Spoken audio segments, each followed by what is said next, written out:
बिस्मिल्लाहिर्रहमानिर्रहीम अस्सलाम वालेकुम। Hi everyone, welcome back to my channel. मैं हूँ साइमा और आप सबको अपने चैनल पर वेलकम कहती हूँ। कैसी है मेरी यूट्यूब फैमिली? मेरी दुआ है आप बिल्कुल ठीक ठाक हो और अल्हम्दुलिल्लाह मैं भी बिल्कुल ठीक हूँ।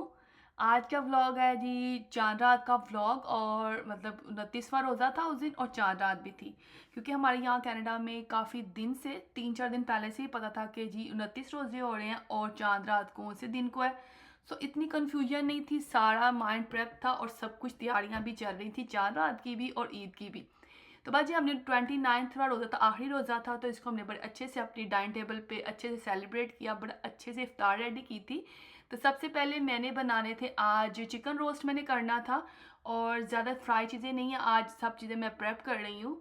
और चिकन रोस्ट किया था मैंने, बारबेक्यू टाइप वो बनाया था, और इसके अलावा मैंने बनाया था पराठा के साथ ना बड़ा मज़ेदार सा एक स्नैक रेडी किया था फ्रोज़न पराठास के साथ। तो वो भी उसकी फुल रेसिपी शेयर करूँगी। मैंने उसको नाम दिया है पराठा चीज़ बाइट। तो वो रेडी करना है, उसके लिए हमें चिकन चाहिए था। ये जैसे हम चिकन टिक्का बनाते हैं ना, उस तरह मैं चिकन को मैरिनेट किया था और उसको मैं कुक कर रही थी। अभी मैंने जाना है, इसको कुक करने के बाद, चिकन को मैरिनेट करने के बाद मैं चली गई थी जो है ना स्टॉल लगने थे यहाँ नियाग्रा फॉल में। ईद बाज़ार था, चांद रात का बाज़ार, लेकिन उसकी टाइमिंग इन्होंने ना रोज़े से पहले पहले रखी हुई थी, क्योंकि ये एक मस्जिद है, उसके बाहर इन्होंने टेंट लगा कर ना सारा अच्छे से ऑर्गेनाइज़ किया था। तो फ्यू स्टॉल लगने थे, तो मैं और मेरे बच्चे तो एक्साइटेड थे कि हम यहाँ ज़रूर जाएंगे, क्योंकि यहाँ पे बहुत नियाग्रा फॉल में कम स्टॉल लगते हैं। तो चलें जी अंदर चलते हैं और दिखाती हूँ क्या स्टॉल्स लगे हुए थे। लाइट्स लगी होती, देख के जा रही हूँ। यहाँ पे या नियाग्रा फॉल में है? ओके ठीक, हाँ वो एड्रेस ऊपर लिखा हुआ है। टेलीफोन नंबर आपका इस पे है, ये आपका है? जी मेरा ही है। हमें तो आप बना सकते हैं। जी जी, चलो थैंक यू। अच्छा आपका ये पेज है? हाँ ये मेरा पेज है, अल्ट्रेशंस भी करती हूँ मैं। ज़बरदस्त, माशाल्लाह। थोड़ी रेंज बताएं। रेंज कोई 50 की रेंज में है, कोई 120 की है, कोई 80 की है, कोई ठीक। 65 की है, सब रेंज है इसमें। चल। इसमें पाउचेस भी हैं, ज्वेलरीज भी हैं, रिंग्स भी हैं। अच्छा होम बेस पे आपका ये? नहीं, मेरा स्टोर है, ग्रोसरी स्टोर है। अच्छा सतीशी ग्रोसर, आपने सुना होगा नाइग्रा फॉल में। जी जी, तो उसमें बिल्कुल। मेरा काउंटर है एक साइड पे। Oh thank you. ये मेरा विजिट कार्ड है, अल्ट्रेशन और एवरीथिंग मैं करती हूँ, सेलिंग भी करती हूँ। कोई नाइस सिलेक्शन आपको पसंद है तो आप आके या नाइस, बहुत अच्छी कलेक्शन है आपकी माशाल्लाह। Thank you so much. चलो क्या रेंज है इसकी कपड़ों की? क्या ये पूछो बेटा आप। This one was 50, and then this one was Okay.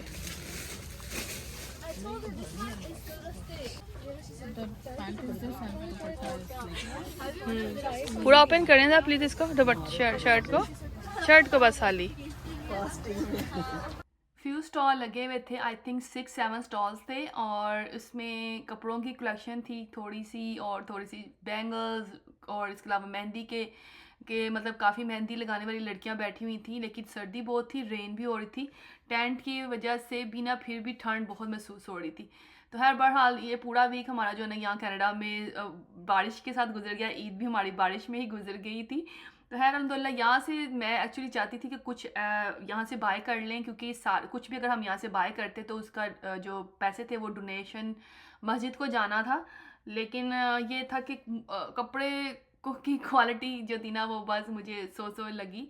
लेकिन खैर अल्हम्दुलिल्लाह हमने ईद की शॉपिंग तो कर चुके थे, लेकिन मेरा था कि यहाँ से मैं ज़रूर कुछ बाय करूँ और डोनेशन दे दूँ। लेकिन हमने फिर उसी तरह ही हाली मतलब बाहर उन्होंने बॉक्सेस बनाए हुए थे, तो उसमें आप पैसे डाल सकते, तो कुछ चीज़ें परचेज़ किए बगैर भी आप डाल सकते थे, तो हमने वहाँ पे डाल दिया था, डोनेशन कर दिया था।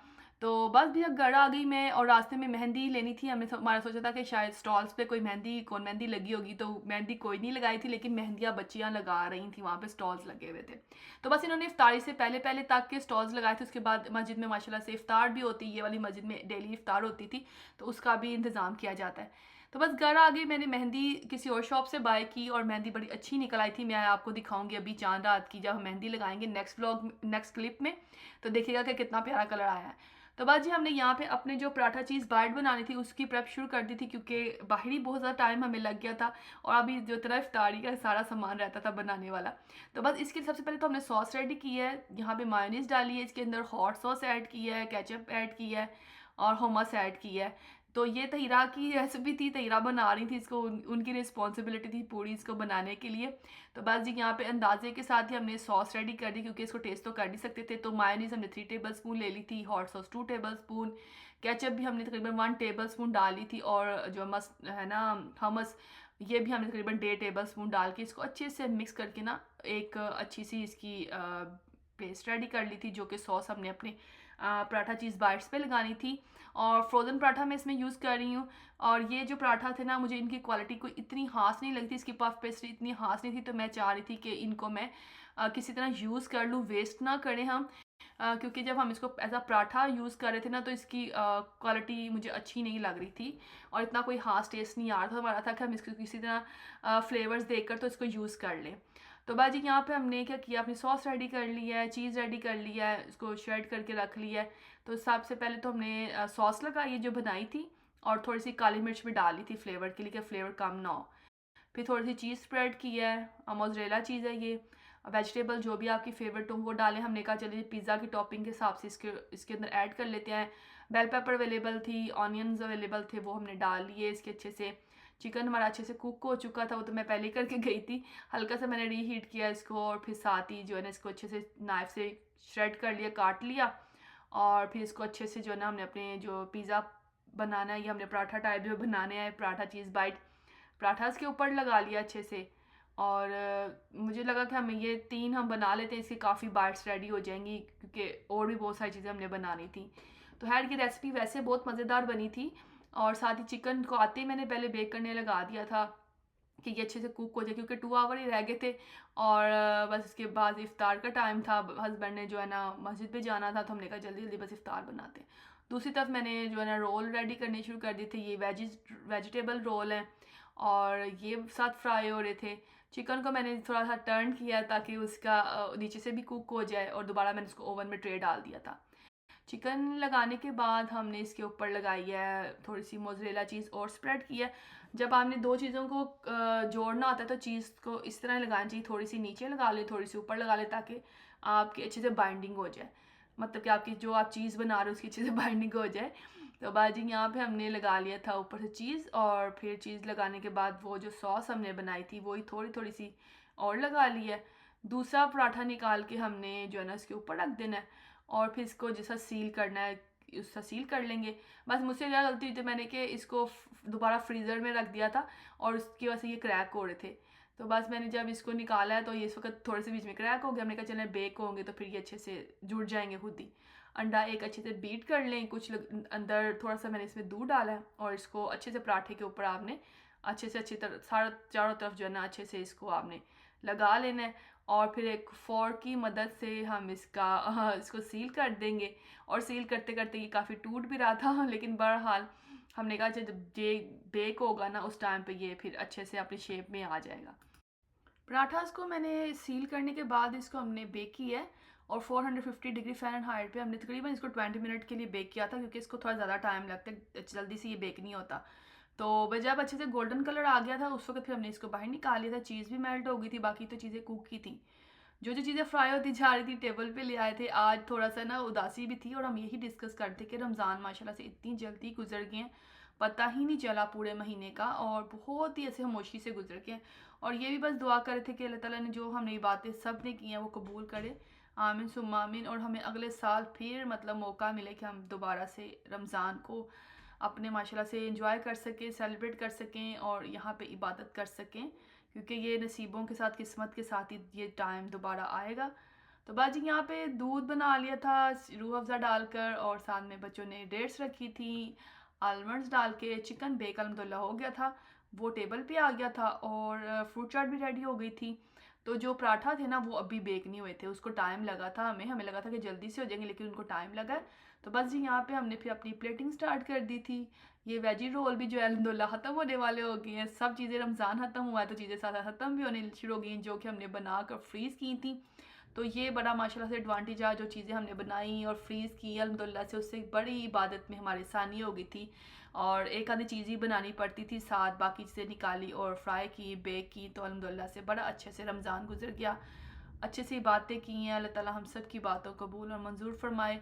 और माशाल्लाह माशाल्लाह सारे बच्चों के जो है ना वो रोज़े भी कबूल करे। बच्चों ने बड़ी मेहनत किया, स्कूल जाते थे साथ साथ, और कॉलेजेस यूनिवर्सिटीज़ के साथ साथ उन्होंने अपना जो है ना जो है ये रोज़े को भी बहुत इंजॉय किया और बड़े अच्छे से गुजारा अल्हम्दुलिल्लाह। तो बाजी यहाँ पर माशाल्लाह से इस वक्त इफ्तार का टाइम होने वाला था, हमने जल्दी से अपनी अपनी प्लेटिंग कर ली।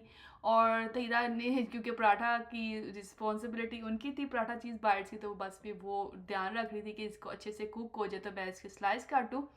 और साथ ही बस उन्होंने स्लाइस काटे, इसको हमने 4 पीसेस में कट कर लिया था कि ये अच्छे से जो है ना हैंडल हो जाए, खाना आसान हो। अभी ये थोड़ा गर्म थे तो इसलिए थोड़ा सा इसकी चीज़, उसकी वजह से ये हैंडल नहीं हो रहे थे, लेकिन बाद में थोड़े से 1-2 मिनट बाद बड़े अच्छे से ये ना होल्ड करने के लिए आसान थे। और ये बहुत अच्छा मुझे लगा कि रेसिपी जो है ना बड़ी अच्छी बन गई थी। और ये मतलब जो पराठा हमारे वेस्ट हो जाने थे, हस्बैंड ने तो कहा था कि आप इसको मतलब अगर आपको नहीं पसंद तो आप देख ले क्या आपने इसका करना है, लेकिन हमने इसको यूटिलाइज़ कर लिया और बड़े अच्छे से इसका टेस्ट आ गया था। थोड़े से पराठा जोर पड़े हुए हैं अभी फ्रोज़न, उसको भी हम यूज़ कर लेंगे। तो जी ये थी मज़ेदार सी हमारी आज की पराठा चीज़ बाइट्स की रेसिपी। इसको ज़रूर बनाएं आप भी, रमज़ान के अलावा भी हम इसको बना के खा सकते हैं, क्योंकि ये वैसे भी कोई फ्राई चीज़ तो नहीं है, बेक है, पफ पेस्ट्री है। और बनाएं और इन्जॉय करें। रेसिपी ज़रूर बनाइएगा, किसी भी आप पार्टीज़ में भी इसको बना कर इन्जॉय कर सकते हैं।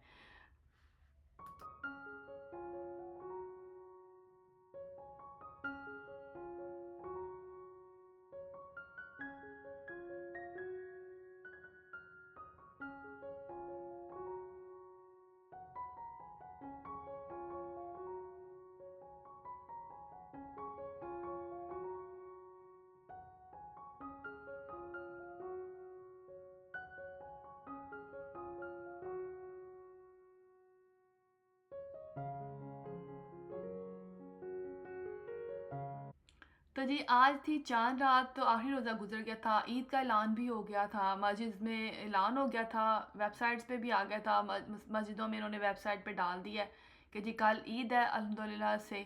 तो बस जी जल्दी जल्दी किचन हमने समेटा है, और किचन में कुछ भी प्रेप नहीं करना था, क्योंकि ईद हमारे घर में नहीं सेलिब्रेट हम कर रहे हैं, हम जा रहे हैं अपने ब्रदर इन लॉ की तरफ, वो भी पूरा व्लॉग शेयर करूँगी। तो किचन में मुझे कोई खास काम था, सवैयाँ मैं सुबह बनाऊँगी। बच्चे आ गए थे मेहंदी लगाने के लिए, हमने अपने सुबह ईद के कपड़े प्रेप करके रखे हैं, सब कुछ प्रेस करा किया, क्योंकि ब्रांड न्यू है तो प्रेस इतने ज़्यादा करने की ज़रूरत नहीं थी। बस सब यहाँ पे लगा रहे हैं मेहंदी, और इसका जो बाकी ईद का व्लॉग है मैं कल शेयर करूँगी। आई होप आपको मेरा आज का व्लॉग भी पसंद आया होगा। तो और बच्चों ने मेहंदियाँ बहुत प्यारी लगाई हैं। आप लोगों की ईद कैसी गुजरी कमेंट करके ज़रूर बताइएगा।